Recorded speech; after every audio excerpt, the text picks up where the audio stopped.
Hi friend, welcome to my channel Sanju's Techno Inspi. In this video I explain the problems of Northons. Hi friends, now I am going to explain the one of the problem of the Norton's theorem. In previous video I already explained the concept of the Norton's theorem and how to solve the problem. So in the given circuit we have to find out the Norton's equivalent parameters or Norton equivalent circuit. Means so we have to find out the I Nortons or I short circuit current and R equivalent or R Nortons. These two parameters we have to find out and that are represented in a equivalent circuit. So first let us find out the I Nortons current or I short circuit.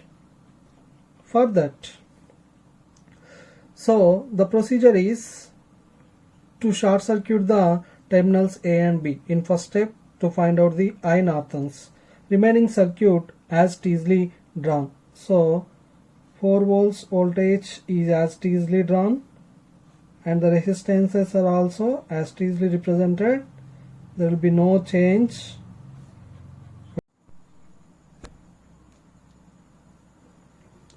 So for find out the I Nortons ISC, so let us short circuit the A and B terminals because here the no load resistance is given, but we have the A and B terminals that are short circuited.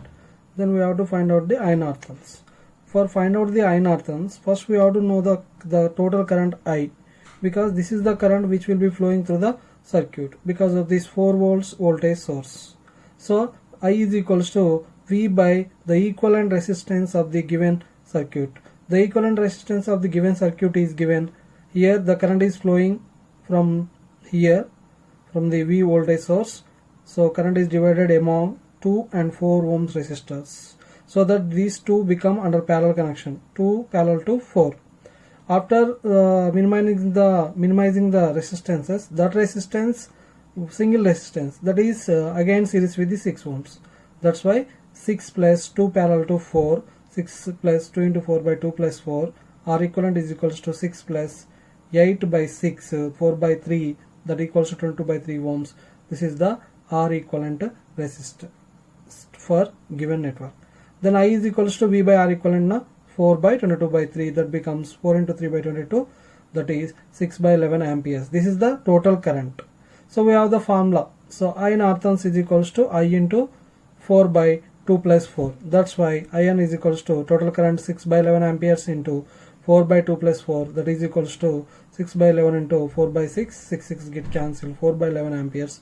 This is the I Nortons current, 4 by 11 amperes. Now we have to find out the RN or R equivalent, means R Nortons resistance. For that we have only one voltage source here, 4 volts, that is short circuited, means the voltage source is replaced with short circuit, that is SC, because there is no internal resistance is given, only this is the okay, so the short circuit is short circuited.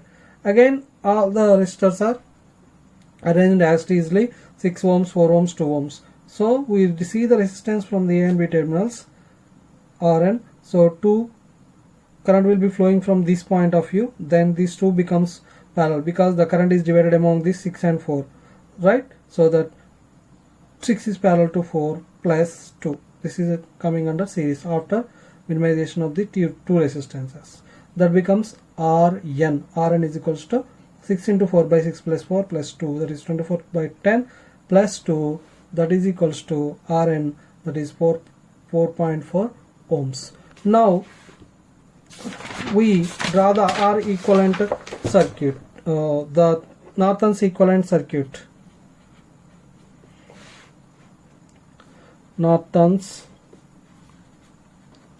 equivalent circuit. How can you draw that? So here what is the current we get I Nortons? First we have to draw that. So substitute that value, how much it is. So I Nortons is equals to 4 by 11 amperes. So we write that current 4 by 11 amperes, and in parallel with this one R Nortons. how much it is? 4.4 ohms. The terminals A and B as easily posted because there is no load resistance is given. This is the equivalent circuit of the Nortons. Thank you friends.